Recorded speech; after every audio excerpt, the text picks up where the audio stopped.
Hi friends, welcome to our channel Amala Ramesh. మన ఛానల్లో ఇది సెకండ్ రివ్యూ అండి. ఈరోజే తెలుగు మూవీ, మన తెలుగు డబ్బింగ్ మూవీ ఎక్కడ లేకపోతే ఒక 20 కిలోమీటర్లు ట్రావెల్ చేసి మరీ టికెట్స్ నిన్న బుక్ చేసుకొని ఈరోజు వెళ్ళొచ్చామండి. మూవీ మాత్రం చాలా అద్భుతంగా ఉందండి.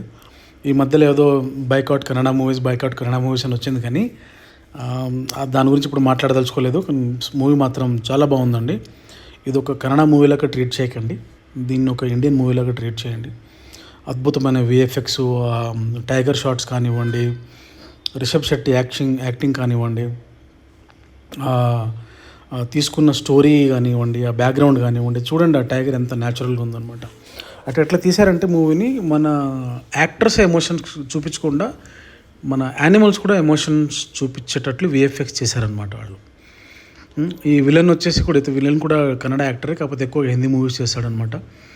తను కొంచెం డీలా పడినట్టు అనిపించింది, కానీ ఓకే అంత అనిపించలేదు మనకు. ఒక విలన్ రోల్ అంటే ఇట్లాంటి ఫ్యాంటసీ మూవీస్లలో చాలా అగ్రెసివ్గా, కొంచెం క్రూరత్వంగా ఉండాలి, కానీ అది మనకు అంత అనిపించలేదు. కాకపోతే మూవీ రియాలిటీకి వచ్చేసి ఆ థీమ్ని ఎంచుకున్న విధానం కానివ్వండి, కాస్ట్యూమ్స్ కానివ్వండి, స్క్రీన్ ప్లే కానివ్వండి, బ్యాక్గ్రౌండ్ స్కోర్ కానివ్వండి, విఎఫ్ఎక్స్ కానివ్వండి, ఇట్ వాజ్ బెస్ట్ అండి. One of the best movies అనుకోవాలి రీసెంట్ టైమ్స్లో. ఈ అమ్మాయి, మన రుక్మిణి అమ్మాయి కూడా చాలా బాగా చేసింది. పాస్ట్ 2-3 మూవీస్లో అంత అమ్మాయికి యాక్టింగ్ స్కోప్ అంత లేని క్యారెక్టర్స్ పడ్డాయి, కానీ ఆ సప్త సాగర్యాల్లో 2 మూవీస్లో పనిచేసింది. మద్రాస్, అదేదో మూవీ వచ్చింది ఈ మధ్యలో, మద్రాసి అని చెప్పేసి, అందులో కూడా అంత అనిపించలేదు అమ్మాయి యాక్టింగ్, కానీ ఈ మూవీలో మాత్రం చాలా బ్రహ్మాండంగా యాక్ట్ చేసింది అమ్మాయి కూడా. మొత్తంగా చెప్పుకోవాలంటే అండి, ఎలివేషన్స్ కానివ్వండి, మన ఇంట్రడక్షన్ కానివ్వండి, వాళ్ళు ఎంచుకున్న శివుడి గురించి ఆ స్టోరీ కానివ్వండి, ఎక్కువ చెప్పదలుచుకోలేదు స్టోరీ గురించి.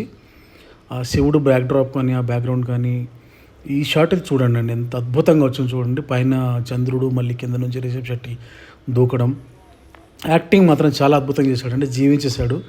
అతను ఎలా చేశాడో తెలియట్లేదు, కానీ యాక్టింగ్, డైరెక్షన్, మళ్ళీ ప్రొడక్షన్ అంతా చూసుకోవడం చాలా కష్టం. ఈ షాట్ చూడండి, అసలు అద్భుతంగా వచ్చిందండి.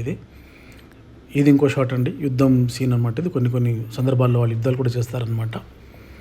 లాస్ట్ ఒక 1 అవర్ మాత్రం మనకు ఒక డిఫరెంట్ ట్రాన్స్లోకి వెళ్ళిపోతామండి. మన అఖండ మూవీలో వచ్చిన వైబ్స్ అన్నీ ఈ మూవీలో ఉన్నాయండి, తప్పకుండా మిస్ అవ్వకండి.